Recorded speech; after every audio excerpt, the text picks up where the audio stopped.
Voilà, alors on va essayer de commencer le cours. C'est un cours sur la paracha de Vaïchi. Et...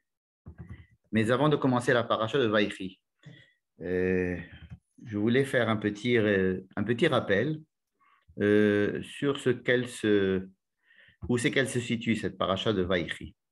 Alors, la paracha de Vaïchi, c'est à la fin du livre de Bereshit, c'est-à-dire que nous sommes en train de finir le livre de Bereshit. Hein. Et donc, nous avons beaucoup de parachiotes que vous avez là.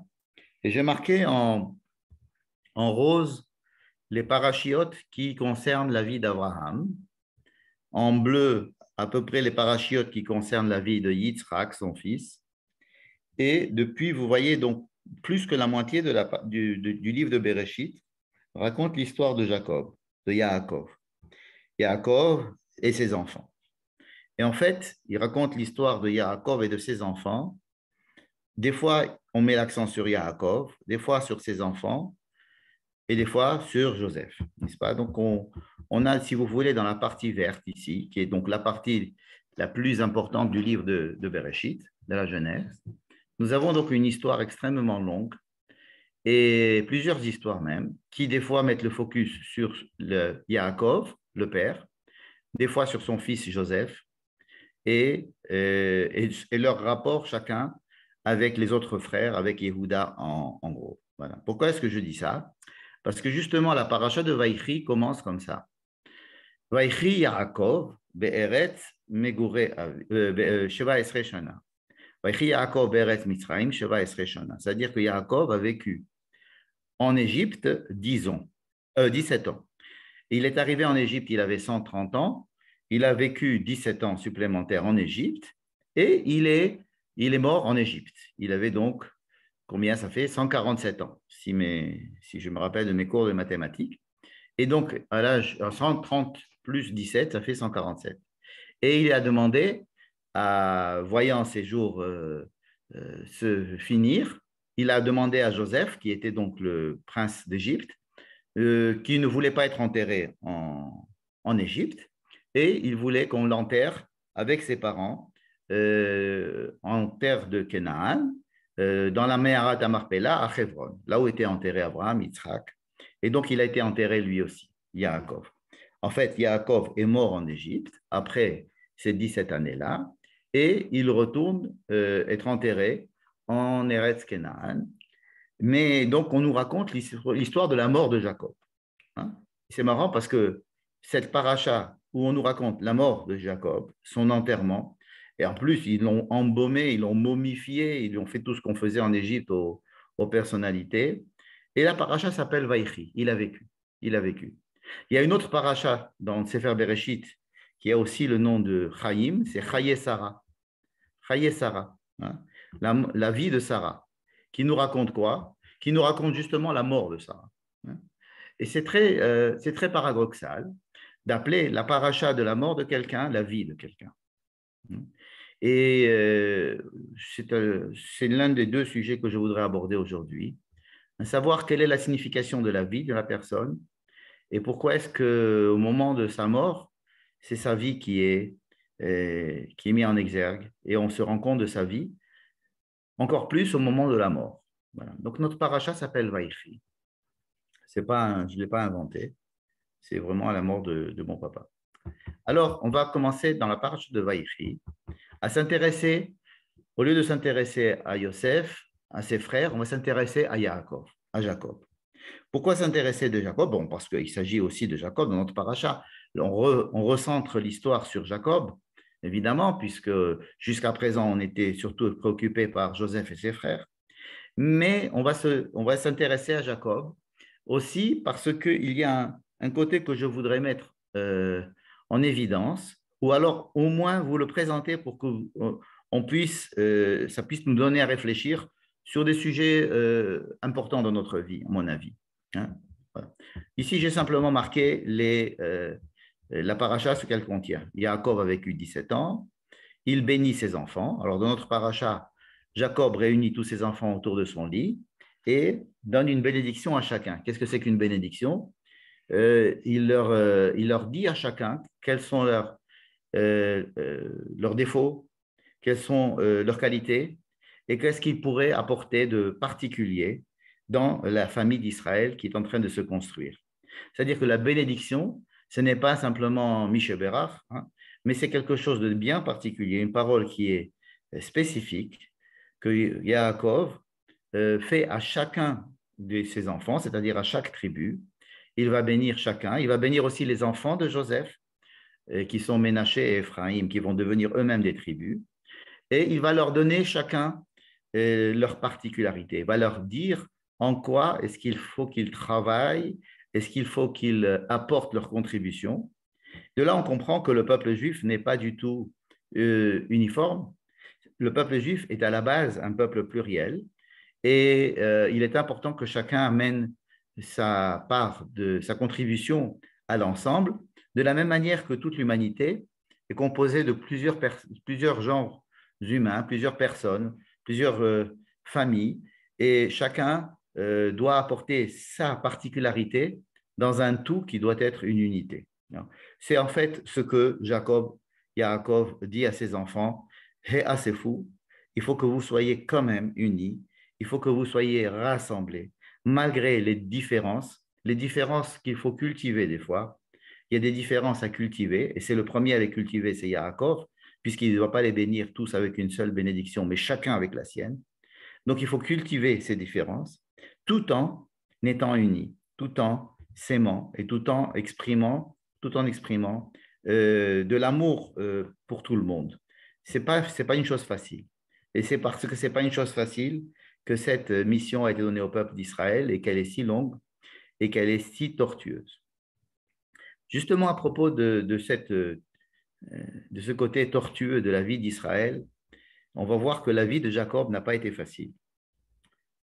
Et alors, de quoi est composée la paracha? On dit que Jacob a vécu 17 ans. On a déjà dit que Yaakov bénissait chacun de ses enfants. Ensuite, Jacob meurt et il est transporté d'Égypte en Israël.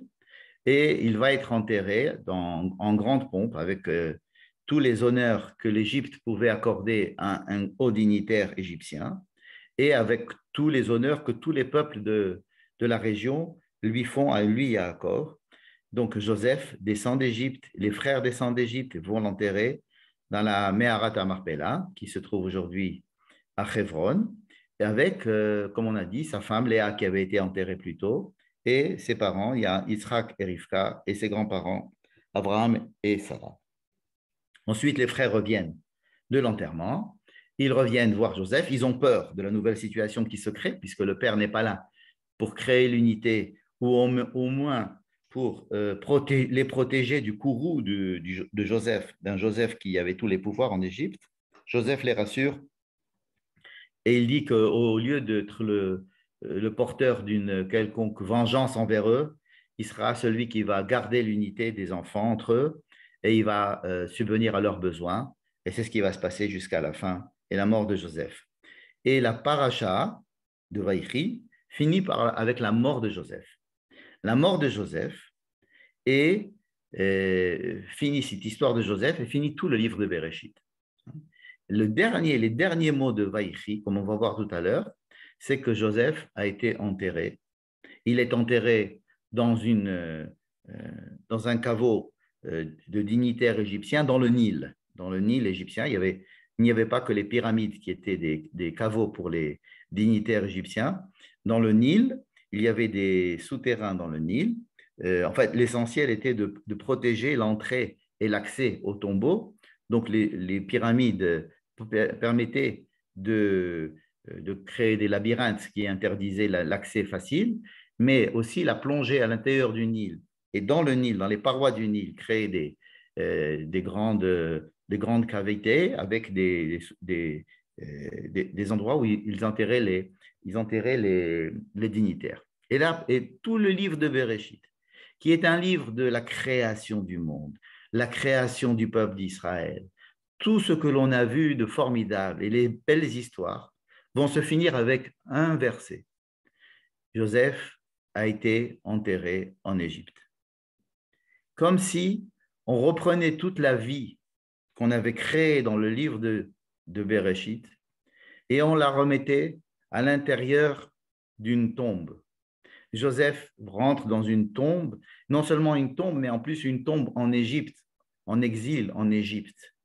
Et on s'est dit, mais qu'est-ce que c'est que cette histoire-là qui va nous rendre si tristes à la fin d'une belle histoire de la création?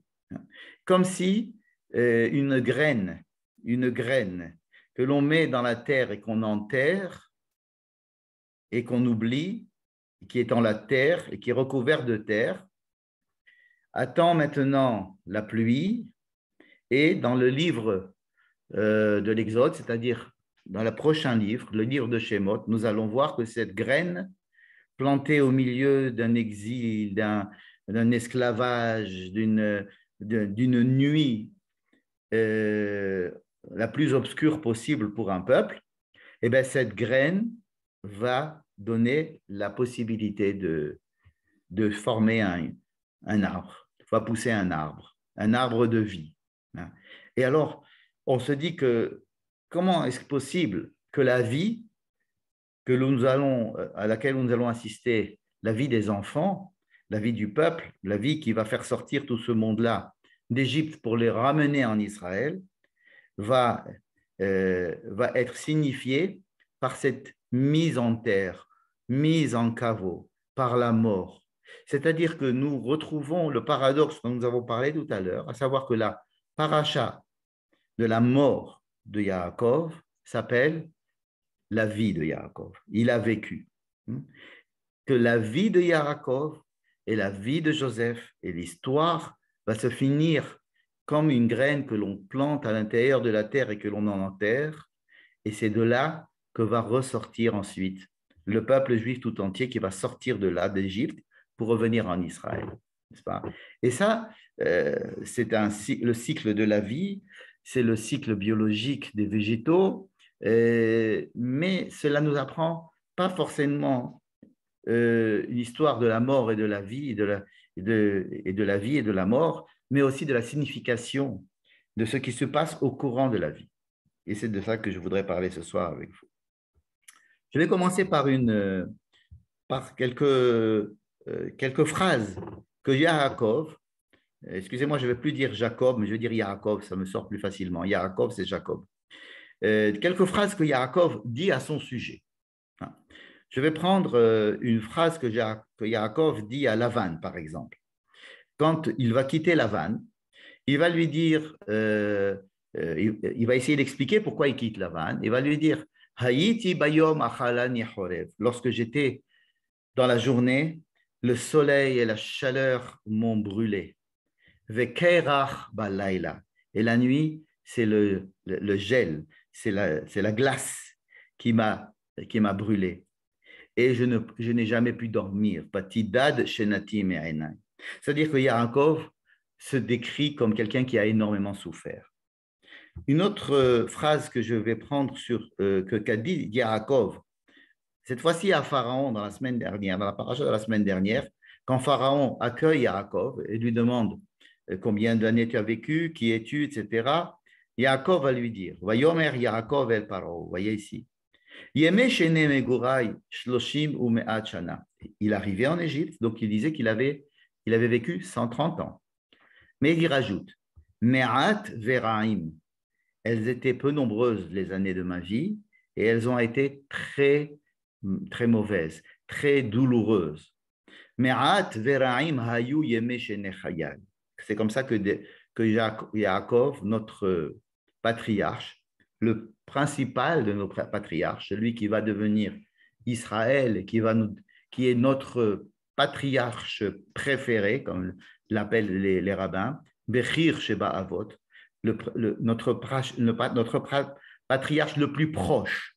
Il est beaucoup plus notre patriarche, notre père, que Yitzhak. Il est beaucoup plus notre père que ne peut l'être Abraham. Et ce patriarche-là, si on va essayer de s'intéresser à lui ce soir, c'est surtout du côté douloureux, du fait qu'il ait senti que toute sa vie, il a été en souffrance. Yaakov a été en souffrance toute sa vie, c'est ce qu'il déclare lui-même en tous les cas. Me'at veraim hayu. yeme shene chayai. Velo isigu et yeme shene chayai avotai. Ils n'ont jamais, je n'ai pas vécu aussi longtemps que mes parents. En fait, il dit ça, il a 130 ans, il va vivre encore 17 ans. Hein. Mais les 17 ans qu'il va vivre en Égypte, paradoxalement, elles vont être les plus heureuses de sa vie.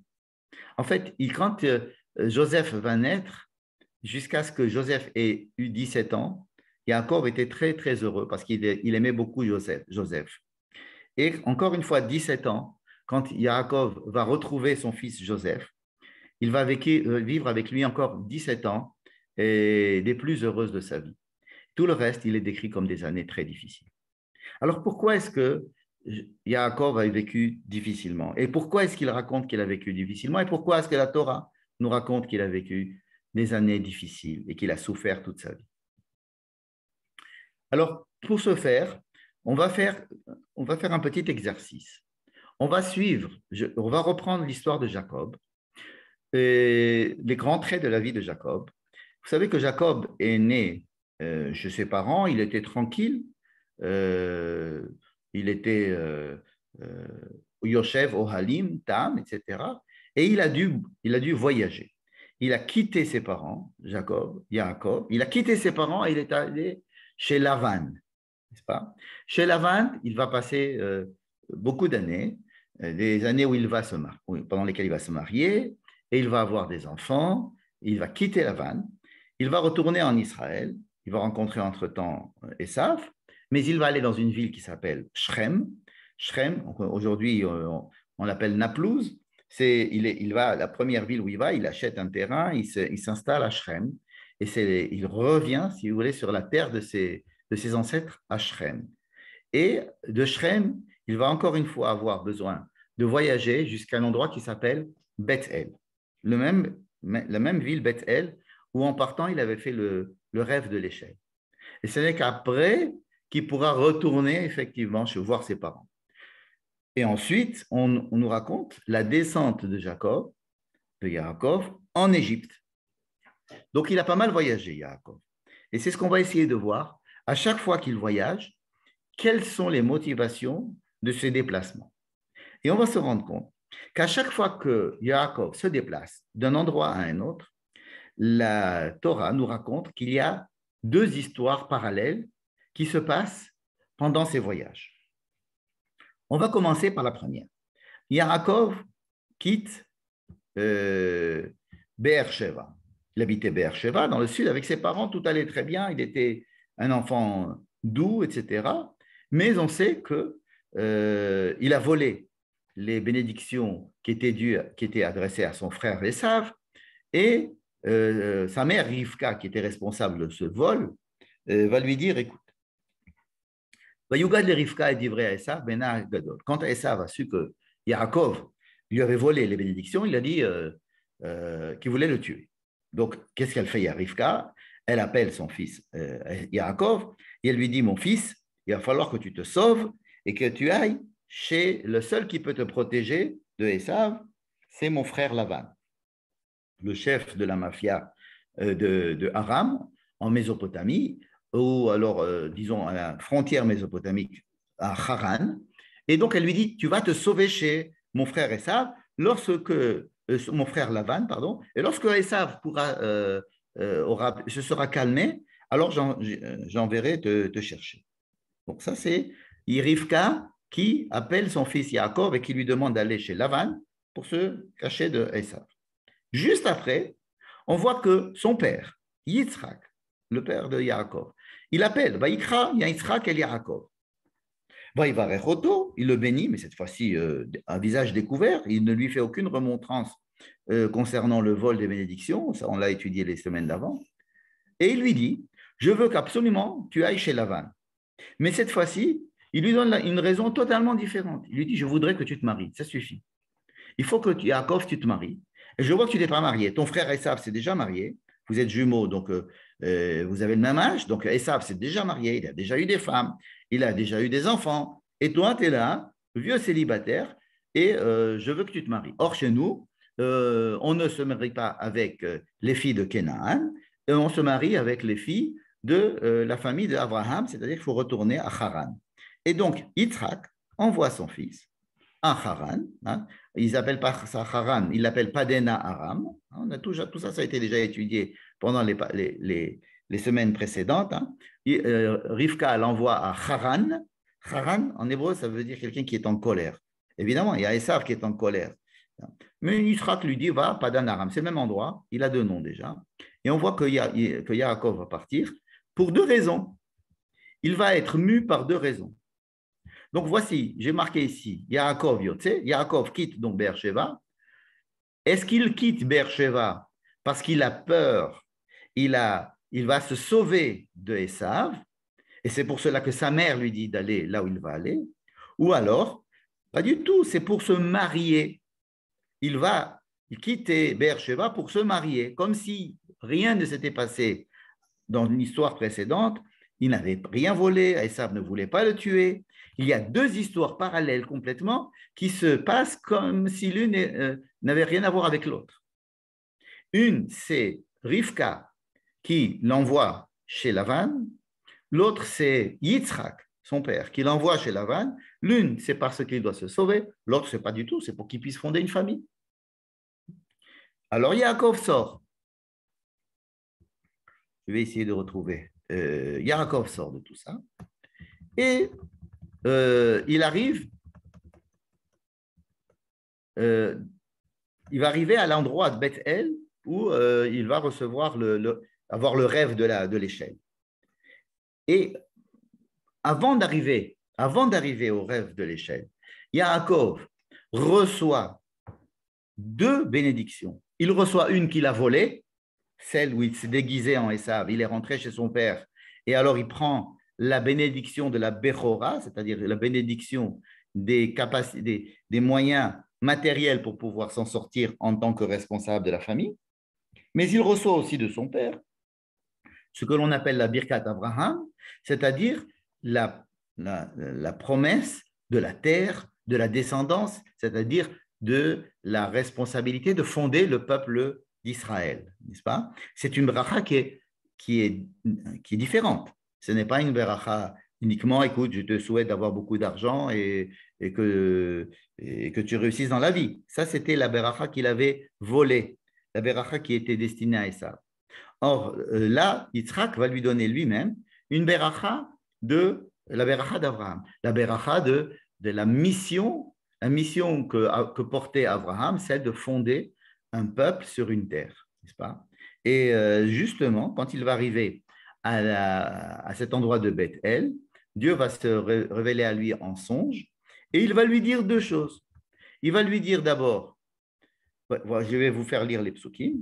Dieu se met au-dessus de la fameuse échelle et il lui dit, encore dans le rêve, je suis le Dieu d'Abraham et de Yitzhak et je vais te donner la terre sur laquelle tu te couches, je vais te la donner à toi et à ta descendance. Il est question d'avoir une descendance et d'avoir la terre.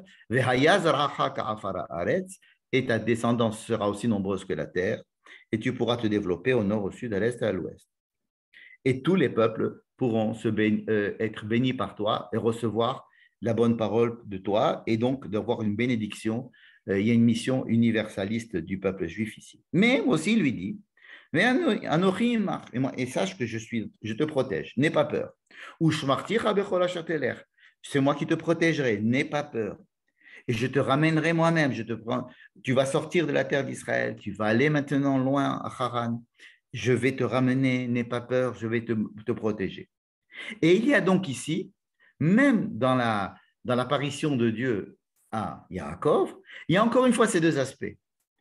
La bénédiction de quelqu'un qui a peur, qui a besoin qu'on le protège, qui est en train de se sauver, et une bénédiction, la bénédiction qu'on doit faire à Abraham, à Isaac, à Yaakov, une bénédiction de la terre et de l'histoire juive et de tout le développement sur la terre d'Israël.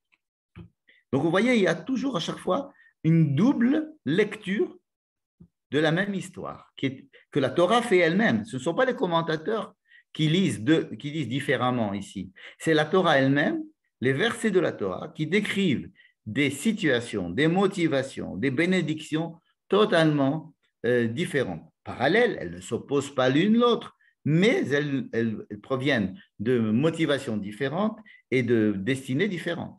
Continuons. Par exemple, lorsque Yaakov devra quitter Lavan, on sait qu'il a travaillé 7 ans pour avoir une femme, ensuite pour avoir la seconde femme, il a dû travailler encore 17 ans, mais ok, il a eu les deux femmes, il a travaillé 17 ans, 14 ans, donc 7 ans plus 7 ans, ça fait 14. Hein. 7 heures tardives, mes souvenirs mathématiques me font défaut, mais il va donc travailler 14 ans. Et à ce moment-là, Lavan le convainc et lui, il se laisse convaincre de rester encore. Il va rester encore pour travailler, pour gagner de l'argent. Cette fois-ci, il ne doit rien à Lavan. Il a déjà toutes ses femmes, tous ses enfants sont nés. Il a déjà maintenant 12 enfants. Et donc, il pourrait repartir. Et alors, à ce moment-là, il y a deux raisons qui vont le faire partir. Mais deux raisons encore totalement différentes. La première, c'est parce qu'il va avoir peur. Il va se rendre compte que Lavan commence à devenir un peu plus antisémite que la normale, disons. Et qu'il sent que ce n'est plus l'endroit où rester, n'est-ce pas? Comme un juif en exil peut venir en Israël parce qu'il sent qu'on ne l'aime plus là où il est. Mais il y a aussi une autre raison que la Torah décrit et que lui-même décrit, c'est que il doit revenir sur sa terre, il doit revenir voir ses parents, et ça suffit. Son but, ce n'est pas de vivre en exil, c'est de vivre en Israël. Et donc, il y a un premier, regardez, Vaishma et Divrei Bene Lavan, les morts, ce sont encore des versets. Il a entendu par oui dire, les fils de Lavan dire, ah, ce Yaakov, il est venu et il est devenu riche, il nous a pris notre pain, il s'est enrichi. Il a pris tout ce qu'on avait et donc ils ont commencé à dire les mêmes mots que tous les antisémites dans toutes les périodes ont pu dire à propos des Juifs qu'ils avaient invités, qui les avaient aidés à prospérer, mais voilà qu'à un moment donné, ça se retourne contre Yaakov. Mais Vayomer Hashem el Yaakov, en parallèle, Dieu va dire à Yaakov, Shuv el eres avotecha ul molatecha. Retourne chez toi, qu'est-ce que tu fais là? Pas à cause de l'antisémitisme, mais parce que tu étais venu pour quelque chose, tu l'as eu, qu'est-ce que tu restes là encore 6 ans? Et donc, Yaakov va quitter Lavan. D'ailleurs, c'est ce qu'il va dire ça, il va réunir ses femmes et il va leur dire, écoutez, Lavan, votre père, n'est plus le même. ויאמר רואה אנוכי את פני אביכם איננו אליי כתמול שלשום. Il y a un changement complet dans l'attitude de votre père envers moi, il faut qu'on parte. Et il leur dit aussi, pour essayer de les convaincre de quitter leur père, parce qu'eux aussi ils sont chez eux, quoi. Ils doivent quitter maintenant. Eux, ils sont nés là-bas, ils sont nés chez Lavan, Rachel et Léa et les deux autres femmes, elles doivent rentrer. Mais il leur dit aussi, l'ange de Dieu est venu me dire qu'il faut que tu rentres à la maison. Noria El Bethel, il faut que tu reviennes à Bethel, c'est-à-dire à l'endroit où tu avais dit de revenir. Effectivement, on retrouve encore une fois ces deux histoires. Celle où Rivka prend son fils et lui dit « Sauve-toi, va chez Lavan ». Donc, il est chez Lavan momentanément pour que le courroux de Esav s'amenuise et qu'il puisse rentrer. Mais il est aussi chez Lavan parce qu'il doit prendre femme et fonder une famille. Et pourquoi est-ce qu'il reste? Pourquoi il est resté 6 ans supplémentaires? Il a eu des femmes, il a payé pour ces femmes, il est arrivé, il n'avait pas d'argent, donc il était obligé de travailler 7 ans pour l'une, 7 ans pour l'autre, et ensuite il va avoir tous ses enfants. Ça suffit, rentre chez toi. Non, il reste encore 6 ans. Donc, on va se poser la question de savoir pourquoi est-ce que Yaakov reste 6 ans supplémentaires jusqu'à ce que l'antisémitisme le fasse quitter son endroit, et aussi, de notre côté, avec d'autres versets, Dieu qui lui dit, allez, il faut rentrer à la maison. C'est fini l'histoire là, de la richesse chez Lavan. Alors, quand Yaakov va quitter Lavan, il va quitter Haran, les versets vont être à double sens. Non, il ne fait même pas des versets à double sens. Ce sont des versets différents qui racontent une histoire différente. N'est-ce pas? Vaignov Yaakov et Lev Lavan, Yaakov part en se sauvant de chez Lavan, ou bien il va rentrer chez son père, parce qu'il doit rentrer chez son père. Il faut rentrer à la maison. Ouais.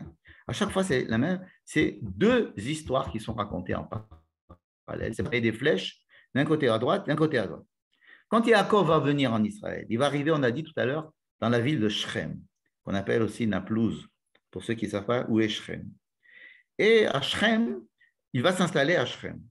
Vous connaissez l'histoire. Sa fille Dina va être violée, elle va être kidnappée, il va y avoir une guerre pour essayer de récupérer Dina, ses enfants vont tuer les gens de Shrem. Et Yaakov se retrouve encore une fois obligé de se sauver de Shrem parce qu'il a peur que toute la région vienne et se ligue contre lui, Et il y a des versets qui décrivent cette situation où il y a eu par miracle, ils n'ont pas reçu des représailles des habitants du pays après ce massacre que ces enfants ont fait dans la ville de Shrem. Mais c'était un miracle parce il était prévu que tout le monde vienne les tuer. Mais en parallèle, on nous raconte un verset, il vient nous dire, Dieu dit à Yaakov, Vayomer Elohim à Yaakov, Koum ale Bethel, s'il te plaît, je voudrais que tu ailles à Bethel. Comme s'il ne s'était rien passé à Shrem de violent qui l'obligeait à quitter Shrem. Dieu lui dit, viens à Bethel. Tu te rappelles Bethel? C'est l'endroit où il y avait le rêve de l'échelle, celui où je t'ai dit que je te ramènerai, etc. S'il te plaît, viens à Bethel. Et vous voyez encore une fois que la Torah nous raconte deux histoires parallèles. Une histoire qui se déroule de façon autonome et qui oblige Yaakov de quitter un endroit pour aller à un autre, de quitter un endroit pour aller à un autre, de quitter un endroit pour aller à un autre. Et en parallèle, une autre histoire qui est celle de ce qu'on attend de Yaakov. On attend de Yaakov qu'il soit celui qui va perpétuer l'héritage des pères, celui qui, pour se marier, devra aller à Haran, celui qui doit retourner à Bethel et celui qui doit retourner chez ses parents. Mais ça, à chaque fois, on est obligé de le lui dire. Vous avez remarqué qu'à chaque fois, soit il y avait l'histoire, les circonstances qui obligeaient Yaakov à bouger, et en même temps, il y avait une injonction supérieure. Des fois, c'est Dieu lui-même qui le lui dit, ou c'est Dieu qui le lui fait savoir par des anges ou par des rêves, qu'il y a quelque chose à faire. Il y a un parcours à faire, et ce parcours doit être accompli parce qu'il a une mission il a pris cette responsabilité, on lui a mis sur ses épaules cette responsabilité d'être le peuple d'Israël, et pour cela, il doit avancer. Et à chaque fois qu'il avance, en hébreu on dit nitzka, il se coince. Il va pour prendre femme, et rappelez-vous, quand Abraham avait envoyé son serviteur pour aller chercher femme, ça avait pris un jour, une journée. Il était arrivé, il avait fait les reins avec les chameaux, ils ont bu les boissons, le machin, il a pris Rivka, oui, tu viens, reste. Non, non, je ne reste pas. Lavan lui dit, mais reste, non, je reprends là. Il a pris Rivka, il a pris les chameaux, et il est revenu tout de suite chez Israël. Donc, on sait très bien, aller chercher une femme et revenir. Ça prend un jour dans la Torah, et là, ça lui a pris 20 ans. 20 ans. Pourquoi ça lui a pris 20 ans? Et pour le faire sortir de ces 20 ans, il faut lui créer de l'antisémitisme, à un point où il ne pouvait plus supporter cela, il est obligé de se sauver. Et pareil à Shrem. Il va à Shrem, il veut s'installer à Shrem. Il achète une maison, il achète un grand ranch et puis il voit que ça ne marche pas, qu'il y a tout de suite de l'animosité envers lui, qu'il y a des questions de guerre qui font, et ce n'est pas lui qui les a provoquées, ces guerres, ce sont ses enfants, qui font qu'il est obligé encore une fois de se sauver. Mais en parallèle, Dieu lui dit, c'est normal que tu quittes Shrem. Je ne t'ai jamais demandé de venir à Shrem. Je t'avais dit de retourner chez tes parents, ou au moins à Bethel. Tu n'as rien. Shrem, ce n'est pas maintenant, c'est plus tard. Pourquoi tu vas à Shrem? Donc, l'injonction de Dieu vient après que Yaakov se soit installé trop longtemps dans un endroit. Et il y a des circonstances qui font qu'à chaque fois, il est obligé de quitter l'endroit. Mais en parallèle, il y a aussi Dieu qui lui dit de quitter l'endroit, pas pour les mêmes raisons d'ailleurs, à chaque fois des raisons différentes comme vous avez vu.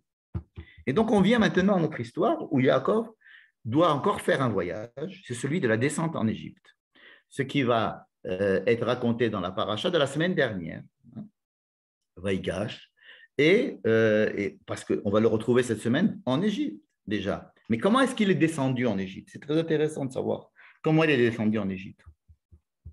Alors vous allez me dire pourquoi Yaakov descend en Égypte. Bon, la première raison, c'est qu'on lui dit, tu sais, ton fils Joseph, que tu aimes tant, tu pensais qu'il était mort, il est vivant.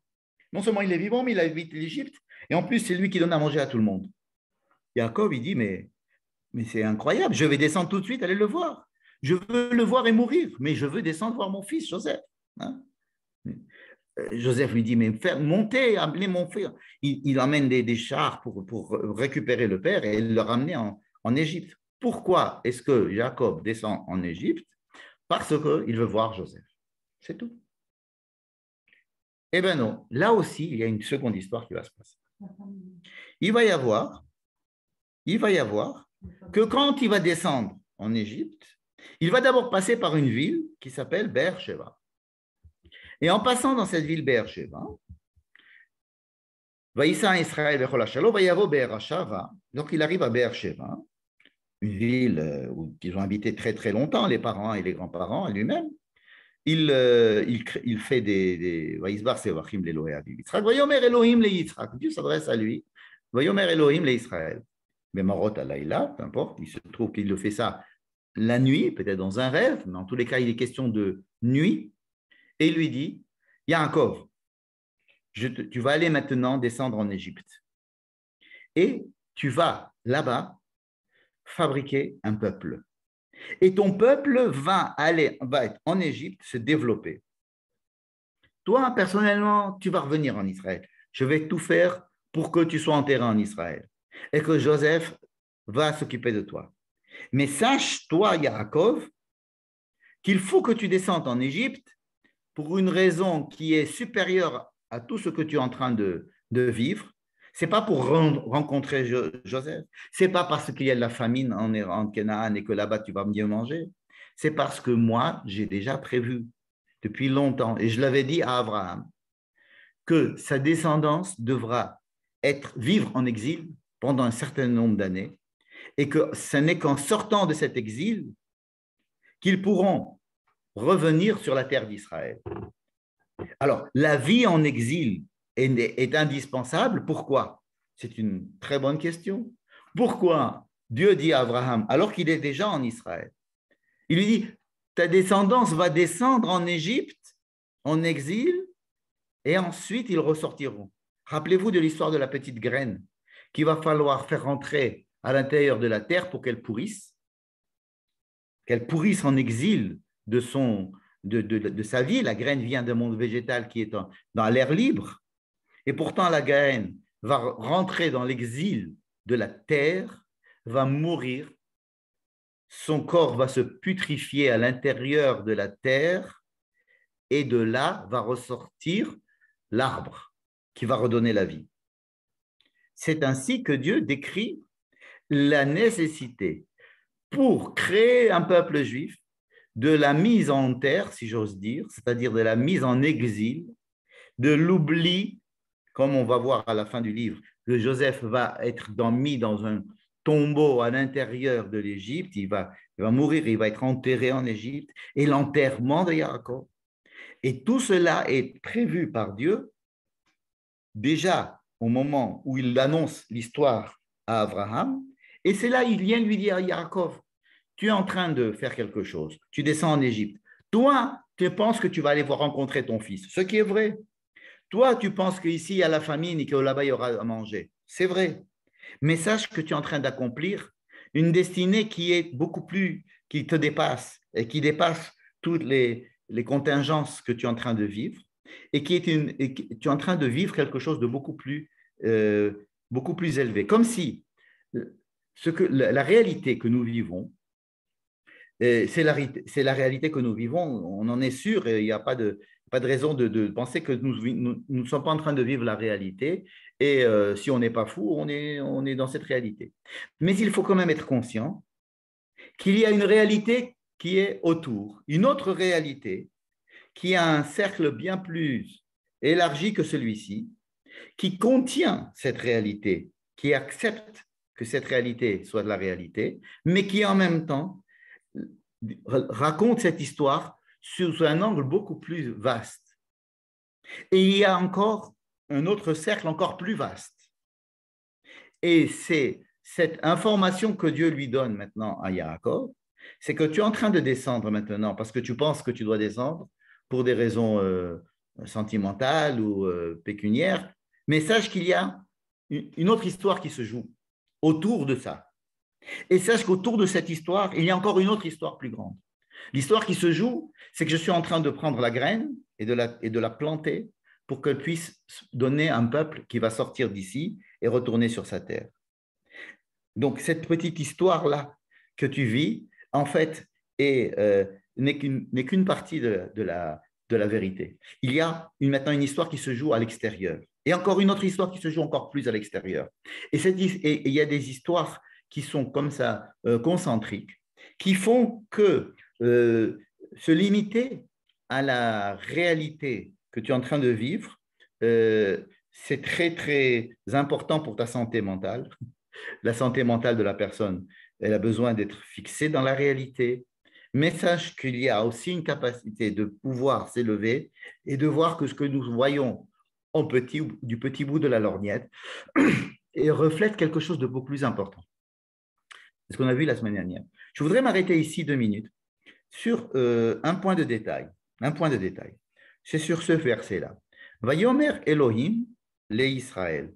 Je ne sais pas si vous le voyez, là il est au centre. Vayomer Elohim le Israël. Dieu dit à Israël. Vous savez que Dieu a dit à Jacob, à Yaakov, qu'il s'appelait maintenant Israël. Or, des fois il l'appelle Israël, des fois il l'appelle Yaakov. Donc, Vayomer Elohim le Israël. Elohim, Dieu dit à Israël, Bemarot alayla, la nuit, Vayomer, et il lui dit, Yaakov, Yaakov. Mais tu l'appelles Israël ou tu l'appelles Yaakov? C'est que dans le même verset, dans la même phrase, pratiquement, Dieu s'adresse à Israël et lui dit Yaakov. Alors, que représentent Israël et Yaakov? Dans toute cette descente d'Israël ou de Yaakov en Égypte, on va mettre en évidence ces deux identités qui existent à l'intérieur même d'Israël et de Yaakov et qui reflètent deux identités, j'allais dire opposées, complémentaires, et pourtant qui existent quand même à l'intérieur de Yaakov et d'Israël, mais qui existent en tout juif et qui va exister dans le peuple juif entier. Le peuple de la descendance de Yaakov, qui devra un jour s'appeler Israël, mais définitivement Israël, doit passer par une longue histoire où il s'appellera et Yaakov et Israël. Certaines fois Yaakov et certaines fois Israël. Alors, quand on s'intéresse un petit peu au verset et au contexte et aux significations de ces deux mots, Israël, c'est celui qui est droit d'abord, Yachar. Hein? Alors que Yaakov, c'est celui qui est tordu ou celui qui tord les gens. Rappelez-vous, il avait attrapé le talon de son frère, pour ça qu'on l'appelait Yaakov. À chaque fois, il va voler, il va mentir, il va être obligé de faire plein de choses qui ne sont pas réglo. Ça, c'est Yaakov. Israël, c'est Yachar, elle, la droiture. C'est-à-dire qu'il y a à l'intérieur de cette identité une possibilité d'être droit. Mais il y a aussi une nécessité de jouer avec les choses pour essayer de s'en sortir. Pourquoi? Parce que Israël, c'est l'identité de celui qui a réussi à combattre l'ange. Celui qui sait se mesurer, qui n'a pas peur de se mesurer à la réalité, et même des fois de la devancer, des fois de prendre des initiatives, d'être fier d'être lui-même, des fois d'être en Eretz Israël, d'être en terre d'Israël, la terre de ce Israël. Yaakov, on le retrouve souvent dans des situations où il est en train de souffrir, où il est en train de mentir, parce qu'il est obligé de mentir pour s'en sortir. où il est sous l'emprise d'un pouvoir extérieur et à cause de ce pouvoir étranger, il est obligé de composer, n'est-ce pas? Et donc, cette situation se retrouve souvent en exil, n'est-ce pas? On retrouvera beaucoup Yaakov en exil et Israël en Israël, mais pas seulement. Yaakov peut être en Israël, c'est-à-dire on peut trouver en Israël une identité de Yaakov parce qu'il va être en position de faiblesse. On peut trouver aussi Israël en exil lorsque tous les enfants sont réunis, qui s'appellent les fils d'Israël, parce qu'ils sont là et ils sont unis. Quand les enfants de Jacob se sont réunis, même s'ils sont en exil, alors ils ont le potentiel de pouvoir s'appeler Israël. C'est pour ça qu'on va les appeler Béné Israël.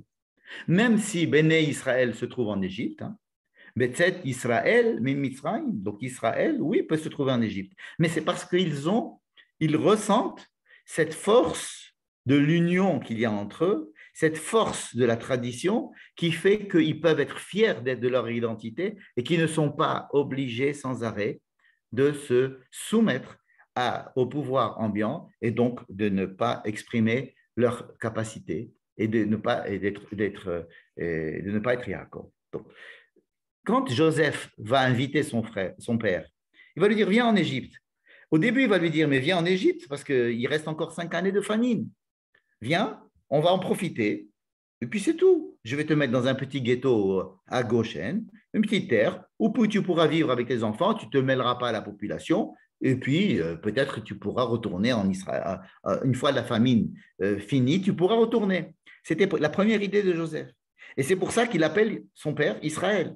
Et que Israël, avec cette idée-là, je vais en Égypte pour voir mon fils, pour manger, mais il n'est pas question pour moi de rester en exil. Je vais simplement faire une visite de courtoisie et en même temps, si je peux manger un peu mieux là-bas, ça serait bien. Donc, Israël descend en Égypte. Israël descend en Égypte. Et c'est là que Dieu lui dit, Vayomer Elohim el Israël. Dieu s'adresse à ce Israël qui descend en Égypte, tout fier de savoir qu'il va aller en Égypte quelques années, rencontrer son fils et revenir. Il dit, non, non, non, non. Il va falloir que maintenant, tu te mettes sur mode Yaakov. Parce que tu vas descendre maintenant et tu vas rester en Égypte. Il lui annonce qu'il va rester en Égypte, que ce n'est pas pour que 5 années. Et d'ailleurs, lorsque Yaakov va se retrouver face à Pharaon, hein, Pharaon, à qui va parler Pharaon? Pharaon ne va pas parler à Israël. Pharaon parle à Yaakov.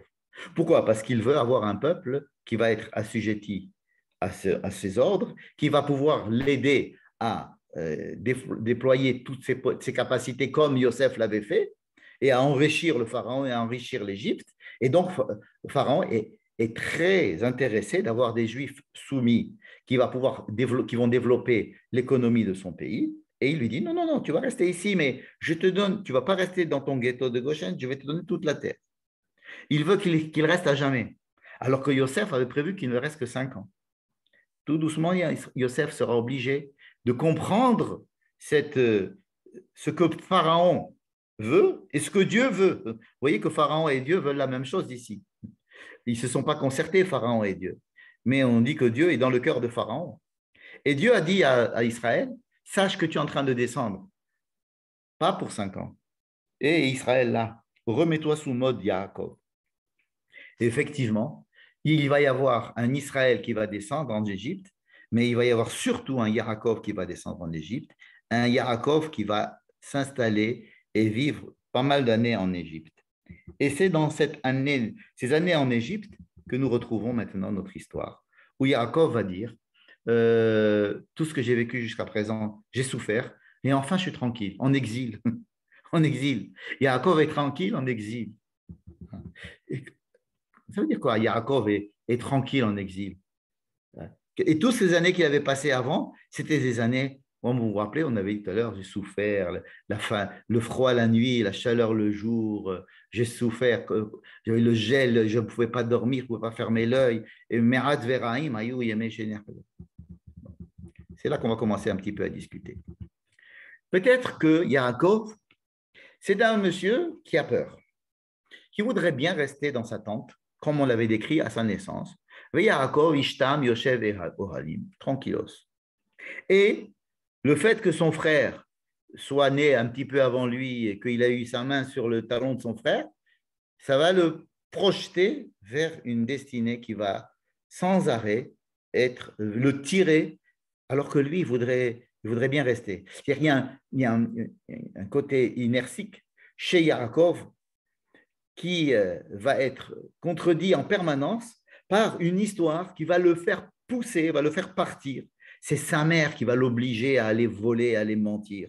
À cause de ça, il va être obligé d'aller se sauver. À cause de ça, il va être encore obligé. Il arrive chez Lavan, il voudrait bien rester chez Lavan. Il voudrait bien passer sa vie chez Lavan. C'est l'antisémitisme qui va le faire sortir de là-bas. Alors il se dit, je vais aller chez Shrem, à Shrem. À Shrem, il a vu que tout le monde là-bas, c'était pas possible.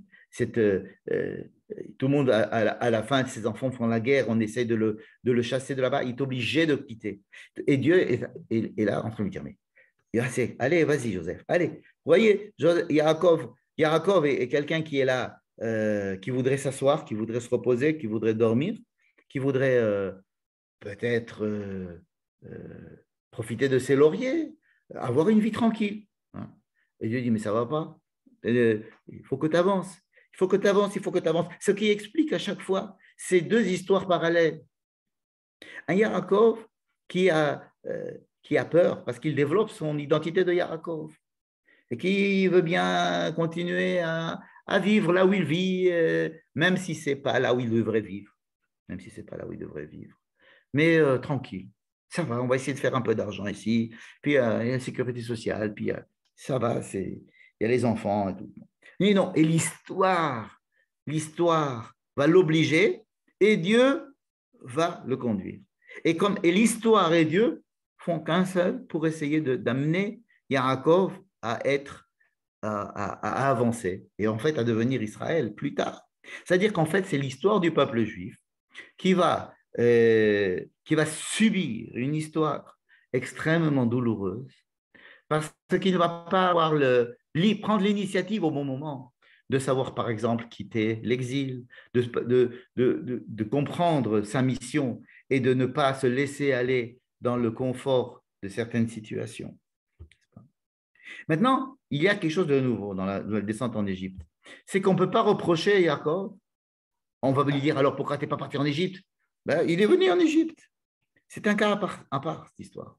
Par contre, on va lui annoncer qu'il est en train d'accomplir quelque chose de supérieur. Et là, on se dit, mais attendez, mais qui c'est qui décide de ce qu'on fait dans la vie? Est-ce que c'est nous? Est-ce que ce sont les situations qui nous poussent à agir?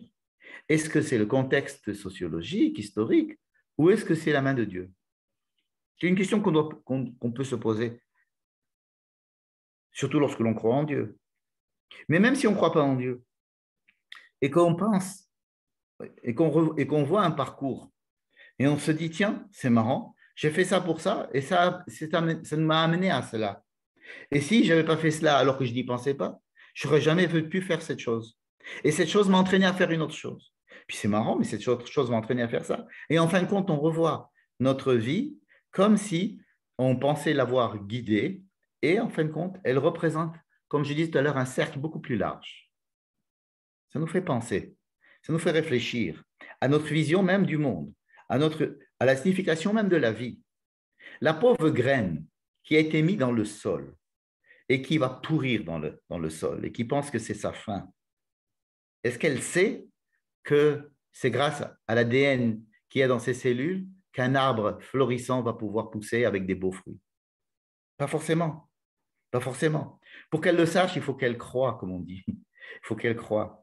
Les frères de Joseph, quand ils sont en face de Joseph, et on est en train de les accuser d'espionnage, de vol, de mensonge, et on est en train de les mettre en prison en Égypte, loin de leur terre. On leur demande des choses impossibles. Ils sont au bord de la déprime. Ils se disent, mais qu'est-ce qui se passe? Nous sommes face au mécréant le plus grand, à la personne la plus méchante qu'on ait pu voir dans notre vie, qui nous met dans une situation la pire. Or, il se trouve qu'ils sont face à Joseph et ils ne le savent pas. La solution, elle est en face d'eux et ils ne la voient pas. Ils le voient. Ils voient Joseph. Ils le voient en face d'eux. Mais ils ne l'ont pas reconnu. Ils ne reconnaissent pas la réalité. Parce qu'ils vivent une réalité et il y a une autre réalité qui est en train de se passer, que nous, les lecteurs, nous connaissons, mais qu'eux n'ont pas encore eu le temps de voir.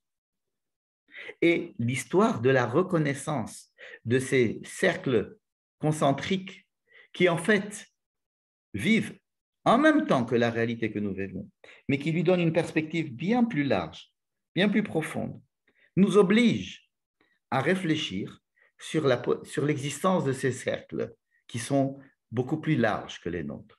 N'est-ce pas? Il y a un joli midrash qui dit, oh, excusez-moi, je suis descendu, un joli midrash qui dit, en fait, on aurait pu faire descendre le peuple juif en Égypte avec enchaînés. Pourquoi? Parce que c'était le projet divin. Alors, le projet divin, il est projet divin. Alors, nous, qu'est-ce qu'on fait? Nous sommes ceux qui mettent en place le projet divin à notre manière, avec notre manière de faire. Et si nous arrivons à le faire de façon agréable et de façon tranquille, bon, tant mieux. Mais sinon, le projet doit être fait, doit s'accomplir. C'est-à-dire qu'il y a une histoire qui est beaucoup plus, qui nous dépasse. Et pourtant, nous avons quand même le libre arbitre dans notre petite vie, dans le premier cercle. Jacob accepte de descendre en Égypte. Jacob descend en tant qu'Israël. On lui annonce que non, tu vas descendre en tant que Jacob. Ça va être difficile. Et Jacob va se rendre compte de cela. Quand Jacob va être en Égypte, il va être tranquille. Pourquoi? Pourquoi est-ce qu'il est tranquille en Égypte? Parce que c'est la fin de sa vie. Il n'a plus rien à faire. Il n'a plus qu'à profiter de son état. Mais il sait très bien que c'est un état qui ne peut pas continuer. Et donc, il va décrire toute sa vie comme une vie de souffrance. Et il ne reposera en paix que lorsque l'on remettra en terre en Israël. Yaakov ne voudra jamais être mis en terre en Égypte, n'est-ce pas? Alors, je voudrais peut-être un peu voir les derniers versets. Les derniers versets de notre paracha. Lorsque Joseph va réunir ses frères, et ses frères vont lui dire, bon, papa est mort, maintenant tu vas probablement te venger de nous, parce qu'on t'a vendu, on t'a fait du mal, etc., on regrette. Et Joseph lui a dit, mais pas du tout. Vous êtes venu en Égypte, vous m'avez vendu, j'ai souffert, moi Joseph, j'ai souffert. Mais sachez que ça, c'est la main de Dieu.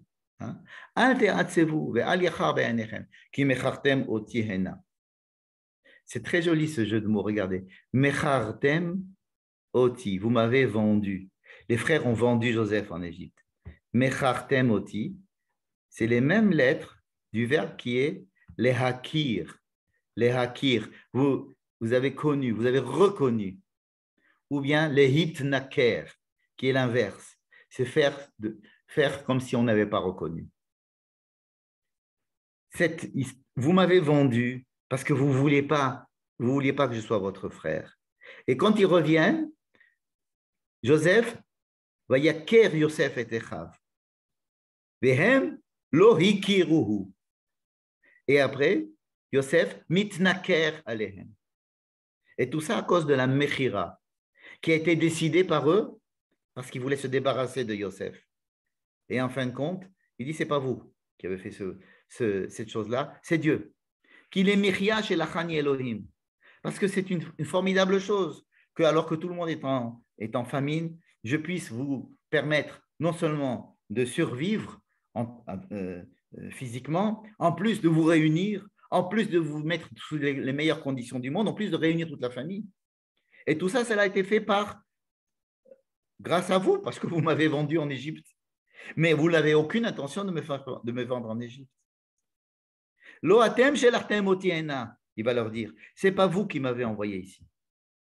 Lo atem shelartem otiena. C'est pas vous qui m'avez vendu en Égypte. C'est à Elohim. C'est Dieu qui m'a envoyé ici. C'est-à-dire qu'il les dédouane de toutes leurs actions, de tout leur libre arbitre, a posteriori. Après qu'il les aurait fait voir un petit peu pas mal de couleurs. Mais il leur dit, bon, écoutez, pour les rassurer, il leur explique. Il est obligé de leur expliquer parce que c'est la survie du peuple qui est en jeu. Parce qu'il va bientôt mourir et il sait qu'il va y avoir des dissensions à l'intérieur de ce peuple entre les descendants de Joseph. Même si Joseph ne se venge pas des frères, peut-être que les enfants de Joseph se vengeront des frères. Peut-être que les frères se vengeront de leurs enfants, des enfants de Joseph. Donc, il se place à un niveau bien au-delà des des histoires comme ça qui existent dans toutes les familles, qui peuvent exister dans beaucoup de familles, des histoires de dissension, des histoires de pouvoir. Et leur dit, mais écoutez, OK, vous êtes dans l'histoire, vous avez vos, il y a des intérêts, il y a des, OK, ça existe. Mais sachez qu'il y a quelque chose qui est au-delà et qui peut des fois nous reposer, nous faire reposer, nous donner même un instant une vision un peu plus élargie de ce que nous êtes en train de vivre au jour le jour. Sachez que, en gros, ce que vous avez fait n'a fait que du bien à la famille. Vous m'avez vendu et pourtant, voilà que c'est moi qui vous nourris et c'est grâce à moi que vous vivez et c'est grâce à moi que le peuple d'Israël peut être à la fois réuni et protégé sous moi. N'est-ce pas? Alors, les frères viennent, se prosternent devant lui et Joseph leur dit, n'ayez pas peur. Atem, chashavtem alay ra'a. Je sais, vous avez pensé me faire du mal. Vous vouliez me tuer, vous vouliez me jeter dans un puits, vous vouliez me vendre. Ok, atem, chashavtem alay ra'a. Vous avez pensé au mal. Elohim, chashava letova. Dieu, il a ses comptes. Chashava letova. C'était pour le bien. Les ma'ana sokayom azeh, les achayot amrav. Afin de pouvoir faire cette petite graine qui va pourrir à l'intérieur de la terre. Et juste après, il y a écrit Vayamot Yosef lui-même meurt à l'âge de 110 ans. Vayachantu Oto, il le momifie Joseph. Vayisem Aaron de Mitzraim, et on met Yosef à l'intérieur d'un Aaron, c'est-à-dire d'une boîte en Égypte. On le met dans une boîte en Égypte. Comme ça, on finit le livre de Bereshit. Ce livre magnifique qui finit dans une boîte en Égypte, qui finit avec un cadavre dans une boîte en Égypte. Et pourtant, maintenant, on a appris que lorsqu'on est dans une boîte, un cadavre dans une boîte au fin fond de la terre ou au fin fond de l'Égypte, ça ne veut pas dire que l'histoire est finie. Ça ne veut pas dire qu'on est ici à la fin d'une histoire. Ça veut dire simplement que la graine va pouvoir maintenant pousser et que le peuple va pouvoir naître de là-bas. Je vous remercie. C'est pour ça que je voudrais vous montrer la photo de mon père souriant.